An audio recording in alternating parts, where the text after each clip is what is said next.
Okay, hello everyone.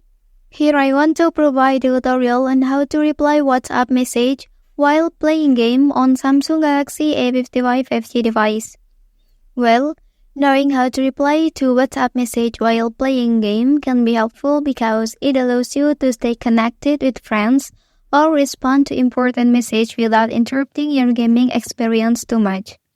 It's a balance between staying engaged socially and enjoying your game time.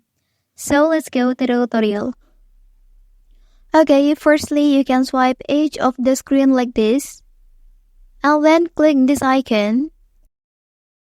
After that, open WhatsApp app here. Then you are all ready to reply WhatsApp message received on your device. So the way to close it, you touch and hold this line and drag it to the remove option. Well, that's the tutorial on how to reply WhatsApp message while playing game on Samsung Galaxy A55 5G device. If you are helped by this video, don't forget to like and subscribe to get other information from this channel. Thank you.